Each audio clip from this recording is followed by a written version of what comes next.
In 4 days from today, we will be just 153 days out from our Messiah's return, when the great and terrible day of Yahweh Elohim will purge out evil. 4 days from today is the 24th day of the 11th month on our Creator's calendar, or it's February 17th on man's pagan calendar that Satan set up. This is the day that Yahweh's messenger will report back to him that the whole earth is at rest. When he makes this report, he will be saying that no more will return to our Creator without him sending the time of Jacob's trouble to the scattered tribes of Israel, and without sending global tribulation to the world. This day is also the first day of the last 1/3 of the 5 months of torment that has been being held back for the elect's sake. And it is exactly 50 days from the 3,324th anniversary of the first Exodus out of Egypt. On top of this, there is a dual prophetic reference that was illustrated by our Messiah using the number 153 that ties in with this date and the day of his return. In John 21, verses 10 through 11, Yeshua said to them, "Bring the fish which you have caught." Simon Peter went up and drew the net to the land, and it was full of 153 great fishes. And even though there were so many, the net was not broken. Nothing that Yeshua said or did that was recorded in the scriptures is without significance, especially not that which was given to us that was recorded from the last time that he appeared to his disciples after his resurrection. It's when this event transpired with the fish. The number of great fishes that were dragged to shore that day was recorded for a reason. The 153 is symbolic of the 153 first fruits who are part of the 144,000, and these 153 will still be alive in the flesh at the time when Yeshua returns. They will be transformed from the flesh into spirit beings when they are caught up to meet him on this day. It is incredible that the day that the messenger will report back to Yahweh Elohim is also exactly 153 days from before he sends his son to harvest these 153 saints, when he sends them to harvest the rest of the 144,000 as well, who have been sleeping, minus the 24 elders who have already been harvested. Do you think that it is possible for this to be a coincidence? Put it on paper and ask yourself, what are the odds of all of this lining up this way? The 24th day of the 11th month was recorded for this event thousands of years ago. The July 19th date was given early in 2011, and I had no idea when it was given about the 24th day of the 11th month and this angel reporting back to our Elohim at this time, at that time. Zechariah 1, verses 7 through 9, on the 24th day of the 11th month, which is the month of Sebet, in the 2nd year of Darius, Yahweh's word came to Zechariah, the son of Berechiah, and the son of Iddu, the prophet, saying, I saw by night, and behold, a man riding upon a red horse, and he stood among the myrtle trees that were in the bottom, and behind him there were red and white and bay horses. Then I said, Sir, what are these? And the angel spoke to me and said, I will show you what these are. It gets really interesting when you tie in the red horse of the apocalypse that's associated with the seals. This is no coincidence either. Folks, this is real, and it is happening. And all of you who are thinking that you are saved because you have confessed a make-believe Messiah with your mouth need to listen to what your Creator is telling you through his servant. He is saying that you had better start measuring your beliefs with his word, and not with the doctrines of men that came out from the teachings of the abomination of desolation, Saul of Tarsus.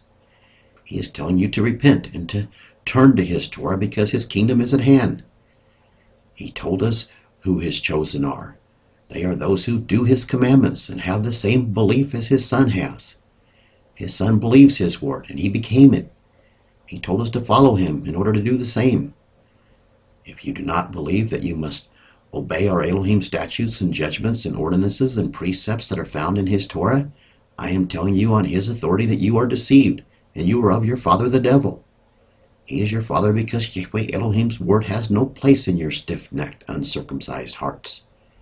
His son said the same thing, but you did not listen to him either. You believe that he walked out of the tomb, yet you do not believe what he said about obeying his father and living by every word that his father gave us to live by, like he did. Instead, you chose to believe a liar, Saul of Tarsus, who led you to a different path than the path that Yeshua bore witness to. But you can repent. You can turn from your ways and return to the path of old and that the patriarchs walked on to be made in their Elohim's image. It was prophesied that I would be sent to tell you to do this. It was prophesied that I would be sent with this message. If what I speak is a lie, then the prophets of old spoke lies. And if they did, you have no Messiah anyway, because they are the ones who bear witness that Yeshua is the Messiah. And they bear witness that I have been sent to you with this message. Read the prophecies. They're very clear. Zechariah goes on, verses 10 and 11. And the man that stood among the myrtle trees answered. He's given the reason, and these are who they are.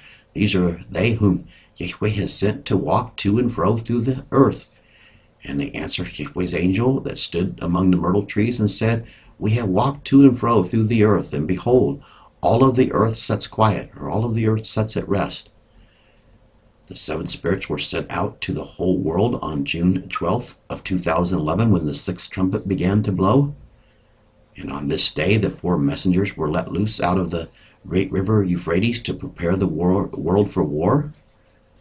This was exactly 250 days before February 17th. As I thought about the different uses of the number 250 in the scriptures, the first statistic that came to mind is the 250 noblemen that rose up in Korah's rebellion. It is not a coincidence that 250 princes rose up that day, and that there are 250 days between the time when Yahweh's seven spirits were sent out to the world until the angel reports back that they were not received except for by a few. The 250 princes rose up in rebellion to our Elohim servants, and the seven spirits were not received because the world rebels against our Elohim seven spirits as a correlation. He sent his servant to the world with this message about his seven spirits being sent out for these 250 days, but it did not go out. The message did not go out to the world. His seven spirits did. They were available, and they'll continue to be available going ahead, but now the 250 days is a breaking point here in the action. Most of those who did hear did not join in with the cry, the offering of righteousness that was called for. He had me prophesy back then, all along in several of these videos, that the good news would not go out into the world without it going out on the wings of great calamity. So he knew this was going to be the case. He knew how the world is full of rebellious, stiff-necked hearts. Because of man's rebellion, they will not receive his servant, nor will they receive his seven spirits. That's because his seven spirits are the teacher, and they don't want what the teacher wants to teach them. They don't want their Creator's righteousness, and that's what his seven spirits are sent to teach us. So if you reject the end product, you don't want it, you're not going to reject that. You're going to reject that which was sent to teach the end product, and this is what's happened. This is all just part of the witness against man. Just as those 250 men rose up and refused what Moses and Aaron were speaking, they were speaking their Creator's word, he allowed for 250 days for man to refuse his seven spirits going out. The use of 153 fish and the 153 chosen who will still be alive at the harvest, and the 153 days between the angel's report and our Messiah's return is not a coincidence. And the use of 250 rebellious men and the 250 days between the sixth trumpet and the angel's report back is not a coincidence either. The same thing is true with the symbolism that is used with the red horse. In the verses in Zechariah, it uses the symbolism that the messenger is sitting on a red horse. And in Revelation 6:4 we read, and there went out another horse that was red, and it was given to him that sat thereon to take peace, or to take rest from the earth, in order that they will kill one another. And there was given unto him a great sword. It is not a coincidence that the prophecy in this verse uses a red horse like the prophecy in Zechariah did. I have been saying that our Elohim has been holding back the major calamity for the elect's sake, like Yeshua prophesied that he would. The messenger on the red horse will report back this Friday, the 24th day of the 11th month, that the whole earth is at rest. The rest that he is speaking of is a twofold prophecy that ties this verse in with the red horse prophecy in the book of Revelation. The second part of it, The first part of Zechariah, like I mentioned, is symbolic that no one else will repent without the calamity being sent to motivate them. The second part that ties it in here to this verse in Revelation is symbolic of the major calamity that has been held back while the seven spirits were sent out.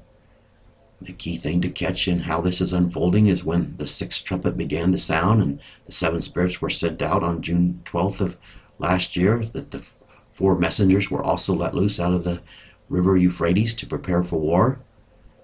Now here in Revelation it is saying that the one riding the red horse will be sent back to take the rest from the world, and that they will kill one another. He is saying that he is being sent back to let that which was being held back loose. The only question remaining is, on Friday, will there be a dual representation of about a half an hour of silence in heaven that is recorded in Revelation 8, chapter 8, verse 1? Or will the angel be told to let it all loose on this day? We will find out in just 4 days.